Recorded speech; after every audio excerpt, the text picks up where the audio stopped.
Attention and bow. This is the week 1, 2, and 3 video for the intermediate class.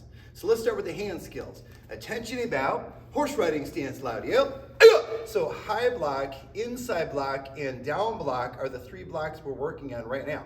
So high block, I take my hand, make a fist, reach it across in front of my stomach. The fist actually goes up faster than the elbow. At the last moment, it's got to turn over and block so I can block with the bone. So let's do it together. The hand comes across, fist goes all the way up. At the very last moment, turn it over. Your arm should be a little bit on an angle, not flat. Let's try again. Hand on the front, bring it all the way up. Fist goes first, and then turn it over, blocking with the bone. I'll count the number. Ready, set, 1, 2, 3, 4, 5, 6, 7, 8, 9, and 10.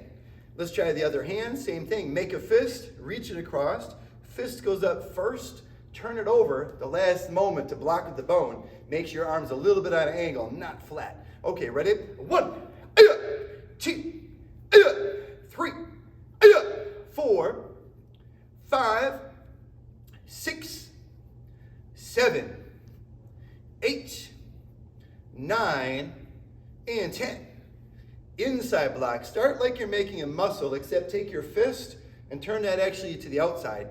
Then bring your arm all the way across the center of your body and snap at the last moment so you can block with the bone. We're pretending to block a punch coming in the middle, so you can't stop short, but you also don't need to go too far. So usually you can stop when your arm gets maybe where your fist is in front of your ear or your shoulder. Doesn't really need to go past much further than that. So it starts like a muscle, turn your fist away, bring it all the way across sideways, inside block. Ready, set, 1, 2, 3, 4, 5, 6, 7, 8, 9, and 10. Opposite arm, start like a muscle, turn the fist outward. At the last moment, that's when it's got to turn and snap, come across maybe to about your ear. Ready, and 1, 2, 3, 4, 5, 6,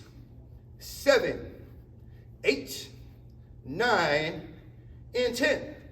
And down block, make a fist, reach it across by your opposite ear. It almost looks like you're grabbing your ear, but obviously keep it as a fist. I'm blocking my body or maybe my groin if someone's trying to kick low, and my arm sweeps down until it goes in front. You gotta block with the bone. So your arm can stop when it gets about to your shoulder. You don't need to block way over to the side. Obviously don't stop short either, so you gotta do the whole block. So it starts by your ear and then sweeps across in front. Ready, set, 1, 2, 3, 4, 5, 6, 7, 8, 9, 10. Opposite hand, same thing. Make a fist, reach across by your opposite ear, sweep across the front of your body. Snap at the last moment so you can block with the bone. It can stop maybe about in front of your shoulder because you don't have to go too far. Ready, set, 1, 2, 3, 4, 5, 6, 7, 8, 9, and 10. Return, attention, and bow. So that's the high block, the inside block, and the down block as we were building the star block set again this cycle. Now the kick for the cycle is called hook kick. This one's a new one you probably have never done before. So here's a warm-up. Let's start on our hands and knees. Side kick and hook kick are actually really similar. So we're going to start with warming up with an actual side kick to warm up our hips and our lower back. So make sure your knee is going in and out, and make sure the kick goes straight behind you. Let's do 10 on each side to warm our leg up. Here we go. 1, 2, 3, 4, 5, 6, 7, 8, 9, and 10. Opposite leg, same exact thing. Your knees should go in and out, and your kick should go straight behind you. The idea, the most important part right now is just making sure it's really straight. Ready? 1, shoot it straight. 2, 3, 4, 5, 6, 7, 8, 9, 10. Now the difference between a side kick and a hook kick, the main difference is the way a side kick, it goes out, hits with the heel. On a hook kick, it will shoot out, but then it'll swing across at the end, kind of like a slap in a way. So we're gonna actually point our toes on this one. We're gonna shoot it out with our toes pointed, kind of like a roundhouse kick position, and then hook at the last moment. Usually you hit with the ball of your foot on the bottom, that way you can get a longer reach. Sometimes if we break a board, we'll actually hit with our heel and do like a side kick foot position, like if we were breaking a board or something like that. But usually we're gonna point our toes and reach really far. That way you get a long reach and hit with the ball of the foot on the bottom. So it's like this, we shoot and then hook at the last moment. Ready, set, 1.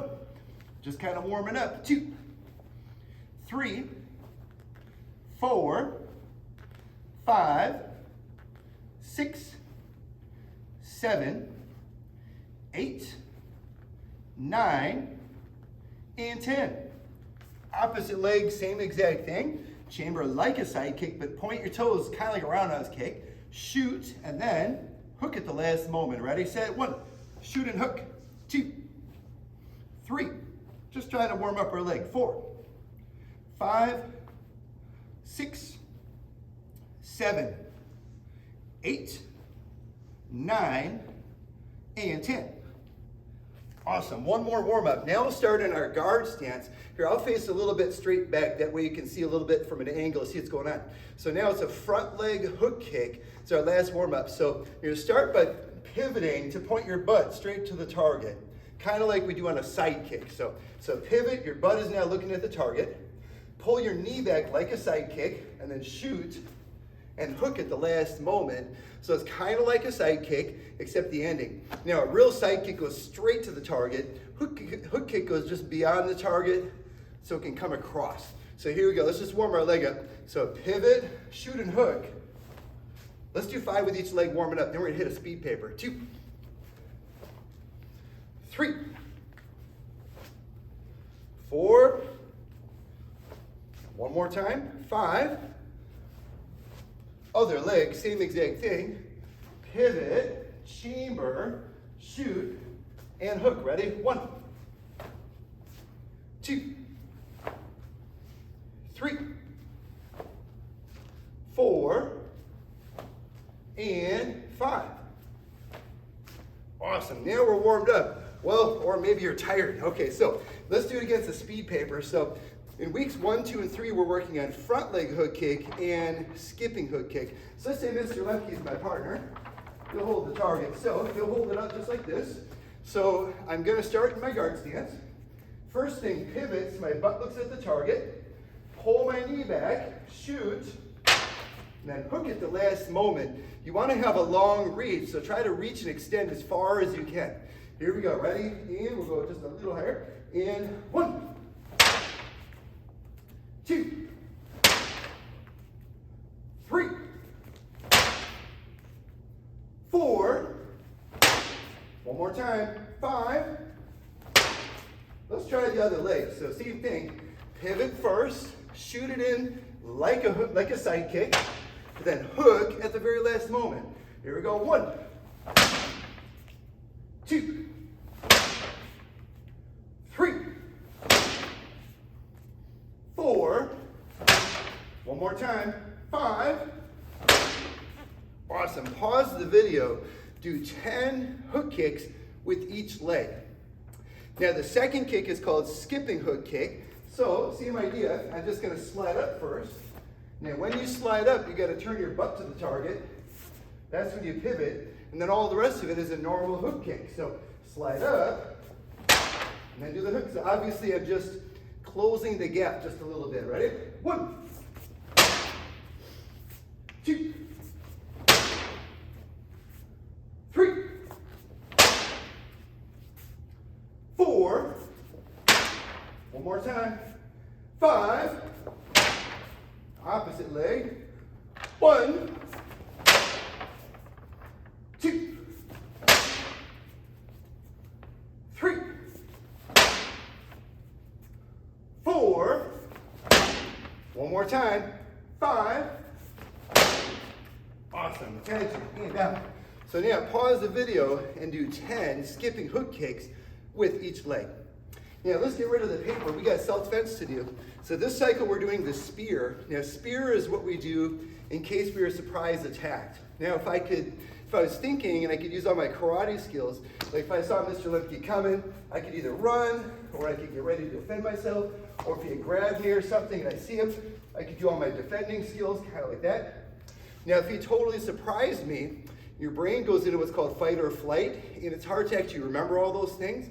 So spear is like a way to kind of reboot your brain. So we're going to pretend that he did a shove towards me out of nowhere. Never saw him coming.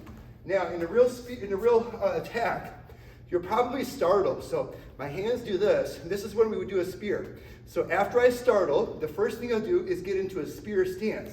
So I've got to shift my body forward. My front arm is going to be bent a little bit extra. Sometimes for adults we say more than 90 degrees. Hands are open, because in real life this is what you'll look like. So we don't even have to try to do that. We don't have to think about it. That just happens on its own. And then after that happens, body forward, so my body's leaning forward. My front arm is bent more than 90 degrees. Now imagine if there's a spike coming out of my arm. When I charge through him, that's what's actually going to hit him. Now I'm going to run through it 2, 3, 4, 5 steps, because I'm using my legs to kind of run through the target. It's not a push. It's not like he startles me. It's not like I do this and go and push him away. That's not the spear. So spear is, he startled me. Out of nowhere, he did a shove. I get in my spear stance. Now I'm going to run through 2, 3, or 4, or 5 techniques, or steps. And then after that, we'll follow up. So from there, all the palm strikes, the knee strikes, elbow strikes, maybe a side kick and then run. Or if I could just run, you could just run, okay? So let's practice this together. Let's have, see if you get mom or dad to surprise you with the shove. We'll kind of walk through together. So the shove gets us, you startle, okay? Now, since you're not really startling because you know it's coming, simulate the startle, but in real life, when you feel this real startle, then you know this is when we do spear. So shift my body forward, run through 2, 3, 4 steps through my partner. Palm strikes, knee strikes, elbow strikes, maybe a side kick, and then we can run. Now in the black belts class, we actually do sometimes, and sometimes even in the intermediate, we'll practice where maybe I have my eyes closed, so I don't even know when he's coming. So maybe I'll pretend my eyes are closed, I don't even know when it's coming. All of a sudden, whoa, startle, now, spear, palm strikes, knee strikes, elbow strikes, side kick, and then run. Now the second spear technique is against a tackle. So that's kind of like if the bad guy does this, and I'm literally trying to slam him to the ground. The spear is such a strong position that if I would see him coming in to like grab around my waist and try to slam me down, what I will do is I'll get into that spear position by stepping backwards, body forward, and this arm becomes like a barricade. So slow motion, he's trying to get me, and now this arm's like a barricade. Try to get me if you want to. It's like, I don't think you can get through. Nope. Now if I don't do the position right, like if I'm not body forward, if my body's up, I think you'll run straight through me. Whoop. So easy to run through me. Or if my arm is not bent what we call more than 90 degrees or outward just a little bit, if it's kind of in, then you're going to crush right through it too. Whoop. It just crunches. So it's the positioning is what's important. It's hands up, body weight forward, front arm bent a little bit more than 90 degrees or a little bit outward. So now I see him coming. I get in this position. He can't push through because I've got such a strong position. Then either I can run away or follow up, probably knee strikes since he's right there, elbow strikes, side kick, and run. So have your mom or dad pretend like they're literally going to tackle you. Don't have your brother do it. That seems like a bad idea. So anyway, he's trying to get me. I get in a strong position and then follow up, knee strikes, elbow strikes, side kick, and then run. Awesome, thanks Mr. Lemke. So that's the spear technique against a shove and against a tackle. Let's finish with punches. Attention about horse riding stance loud. Yep.